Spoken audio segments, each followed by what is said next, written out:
Hi there, Lloyd Machedo. Speaking to you from LloydMachedo.com. Who is Lloyd Machedo and Think Personal Branding? I got this question from one of my readers, viewers. The question was, Lloyd, how did you start or how did you kickstart your freelancing career, or how did you start freelancing? So I thought I'd answer this question. Now, whenever you start anything new, there's always a slow start. You need to build up on your foundation. So when I started off as freelancing, I didn't have any contacts, I didn't have any connections, I didn't have my name out there. So I started off with nothing, zero contacts, zero connections, zero people knew me. So when I did decide that I was going to start my life as a freelancer, the first thing was you need to find out what are the skills that you have which you can offer people something of value. In my case, I just asked myself, okay, what is it that I have that I can offer for value and at least ask some money? I was good at public speaking, so I thought, okay, I can coach someone in terms of public speaking. I was good at training people, conducting workshops and seminars, which I used to look at other people do. Okay, they would give an inspirational talk, motivational talk. I could do that. I was also I had experience in the gym in terms of bodybuilding, in terms of guiding people for supplements. Even though I was not very good over there, I could, act as a middleman for supplements and sell things. So those were the 2 or 3 areas. Apart from that, I was also a guy who used to do stage shows. I used to anchor shows. I was an MC. I had experience entertaining people, making public announcements. So that is where I could earn money. So these were the 2 or 3 places where I could earn money. And so what I decided is, okay, these are the places where I can earn money. Might as well inform people that I know. So I started off with taking my contacts list, that is the list of phone numbers and emails, and individually sending them an email. Hi, Lloyd here. I just wanted to let you know I'm offering this service, whatever. If there's anything you need from my side, please let me know. So I didn't actually tell them that, this is my charge or this is how much I pay. I just said, if you need any help from my side, please let me know. So obviously, when you offer something for free, you always get a response. So people said, yeah, sure, Lloyd, if there's anything, we need, we'll always get back to you. Then I went to my Toastmasters clubs. Toastmasters is a non-profit organization, and I used to go to these clubs to network with people. And people, obviously, some of them did approach me. Okay, you can teach public speaking. Can you teach me, prepare me for this contest, or mentor me for this speech, or prepare the speech, or write the script for me? And then, obviously, I started telling people that I could do shows, I could do events, I could be an announcer. And I also told people who were well off that, I wanted to make some money. So if there's any gig, let me know. So they introduced me to their clients or their circle of friends. So that is how it went initially. Offering for free, advertising yourself, not too expensive, reaching out to people. Then from there, the people whom I did give a service to, I told them, could you give me a recommendation that is in writing, which I could put it on LinkedIn, which I could put it on Facebook, which I started doing later on, or if you can write a few words and send me as an email, which I can use for marketing purpose, along with your name, telephone number. So that's what I started to do, taking recommendations and using these recommendations to market myself. From there, with the happy clients, I focused on getting references. So let's say, for example, I gave you a service and you're very happy with it. I would say, could you give me the names of 3 people whom you think would need this service and would be happy to, try me out? So they would say, Lloyd, I think this person needs some advice in terms of her speech. Why don't you contact her and use my name? So that's how I moved to references. And always keep in mind, in order to break into the market, it's always a price war, because people generally, if they have a supplier whom they are paying money to, let's say they're paying him $10, obviously they don't see any reason to change if they have had years of experience. Unless, of course, you are willing to do it for $5.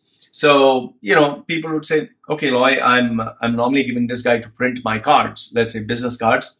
He prints 100 cards for $10. If you can print 100 cards for $5, I'll give it a try. Let me have a look. How is your quality?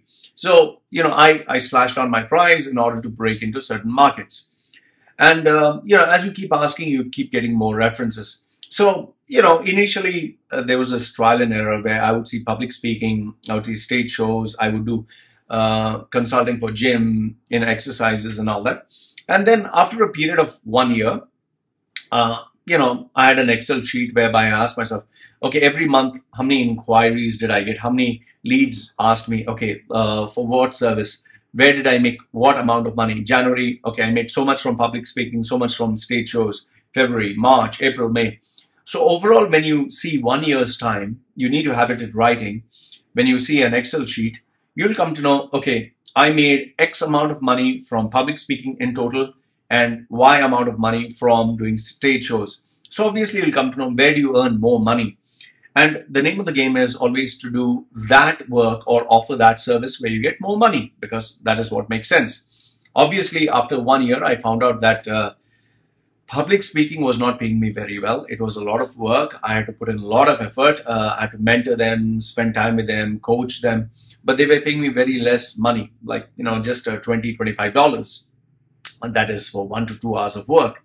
But when I would do stage shows, I would get $200 per hour or $100 per hour. So $25 versus $100. So obviously I decided, okay, where more money is there, I would go there.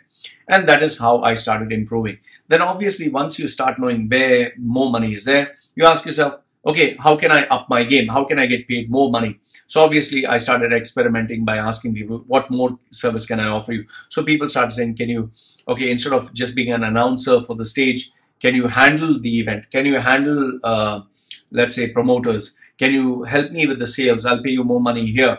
So that's where I realized I could take on the role of being, let's say, an events in charge. I could take on sales. I could take on marketing. I could take on the complete operations of the event.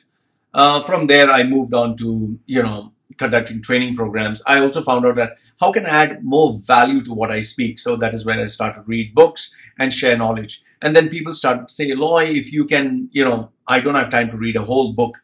If you can summarize the whole book and give me the important points, it'll be an educational session for me for 1 year, like going to college. I can bring 2 or 3 of my friends. We can sit down and listen to you talk. You can give us something of value.